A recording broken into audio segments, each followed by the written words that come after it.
He is joining me here once again on the Rich Eisen Show, my colleague from the NFL Media Group, none other than Ian Rapoport back here on the Rich Eisen Show. How you doing, Ian? I'm doing better than Urban Meyer. Dude, man. So let's jump into it. Let's just jump into it. Would you like to talk about that today? Yeah, you know what? So was it the Josh Lambo? Was he the last straw? Is that what this was? I'm not so sure about that. I mean, technically it was because it was the last thing that happened. I felt like the wheels were in motion anyway. Now, maybe the Jaguars caught wind of the they commented on the Josh Lambo story before it was published, so maybe they knew it was happening.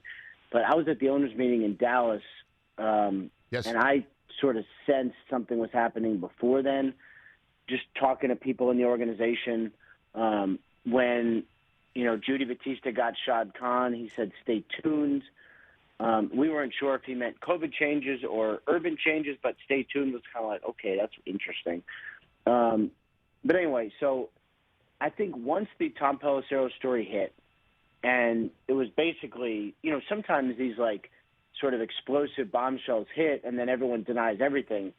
The denials were not even really denials. It was kind of yeah, this happened, but maybe we saw it in a different way. That's what they were. And then the Lambo thing came out, and there was a denial in that story, but also far-fetched and hard to believe. I think what was going to happen for the Jaguars was these were just going to come forever. I was already working on something for Sunday on Urban Meyer, just on the dysfunction more. I mean, it was, and I'm sure everybody else was too. It was all going to keep coming. Firing him now made sense, if only just to end the story and move on with the rest of our lives. Well, if you're not going to use it for game day morning, you might have used it on a Thursday edition of the Rich Eisen Show, Ian. I mean, because it's all going to come. Honestly, it's still newsworthy. It's still just because he's been fired doesn't mean that the level of the way things were being dysfunctionally run is not newsworthy. You got something for me? No, that's true. I'll properly vet it. Maybe we'll talk about it on Sunday. But I think the main thing is, there was so many missteps. It's almost unfathomable. He hired an outwardly racist strength coach, and I talked to someone else today who interviewed with him, and in that interview, Urban defended the hiring of Chris Doyle to that person in the interview. So it's not made a mistake, didn't realize Chris Doyle was it's he thought that was a really good move. Delusional. Absolutely. He thought Tim Tebow was a good signing. 5 years after he'd been in the NFL at a new position, just because Tebow could help him with the locker room and kind of be his guy on the inside. Who thinks that's a good idea? There was so many unbelievable missteps. And I'm not even sure how great of a coach he is. The football looked really bad too, Well, the thing that it just, again, for somebody who was totally, known widely, industry-wide, as the CEO coach, right? He knows exactly what everything's going on. This past week, safety Andre Sisco looks like he's going to play more snaps. Coach, yes, no? And he's just he's been out there a lot more. I don't have the numbers in front of me, and he had 0 snaps. 0. And it's just what's up with that? Honestly, Rich, how does it happen? Yeah. That's when I knew he was getting fired. That right there, I knew he was getting fired, and I started working on it and looking at it. I mean, you knew, because he was so disengaged. He was so clueless. He didn't know his players. He obviously didn't care. I mean, I shouldn't say that. The handshake with Vrabel was when I was all right, this thing is ending pretty quickly. But why? Why? Seriously, why? I knew. Why? Disinterested. It looked like he didn't care. I mean, body language is real. Urban Meyer wanted to be literally anywhere else in the world besides shaking Mike Vrabel's hand on the 50-yard line. He was done. Now, what's next for Urban? Is it some legal fight? What's going on? Is there a settlement? What is it? Because there's a lot of reasons where you can fire him and try and maybe not pay him his full amount. The question is are they timely enough to be able to do it right here, right now, as of December 15th when they fired him, or 16th, depending on what time of night it was? What do you think? I don't. First of all, I don't know the answer to that. Okay. I'm going to try to find out, but I do not know. Okay. Hard for me to imagine that they paid him all I guess anything's possible, but hard to imagine. Because there's so many different times you could fire him for cause. At least 2, which is a lot. 2 is more than most. But one happened in August and one happened in October, and this is the middle of December, right? I mean, I'm not a legal expert. Oh, yeah, you're right. August, right?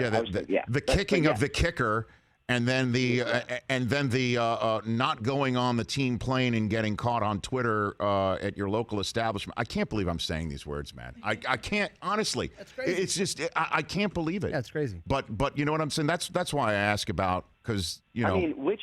Well, hold on a second though. Which of these things is more ridiculous? I would go through the list. Signing Tim Tebow at like 34 to be a tight end. I know, but that hiring an allegedly racist special teams coach when he was a pariah. Benching one of the best running backs in the NFL because he fumbled. Not going on the team plane so you could dance with a woman who is not your wife. And then be totally fine as social media films all of it, which is an unbelievable lack of awareness. Kicking a kicker. The only thing you need a kicker for is his leg.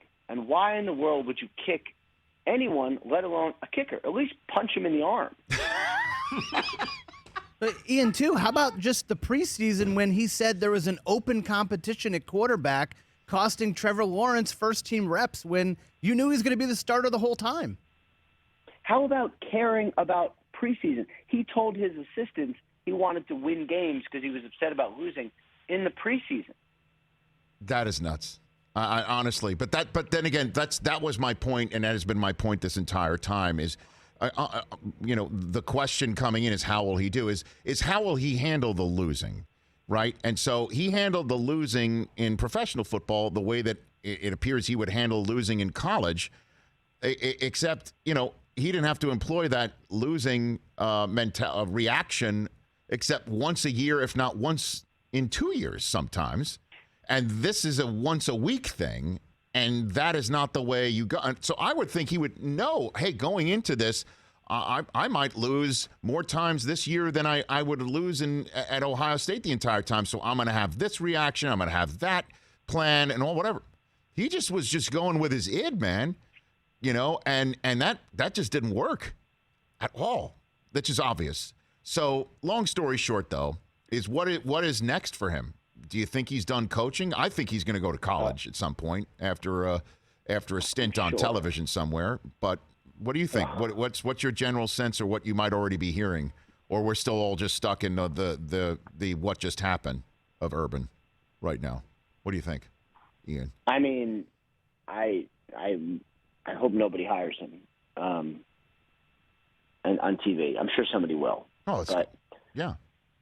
It'll probably take a year or two. I think I imagine he will get a college job. I imagine he would get a very good college job.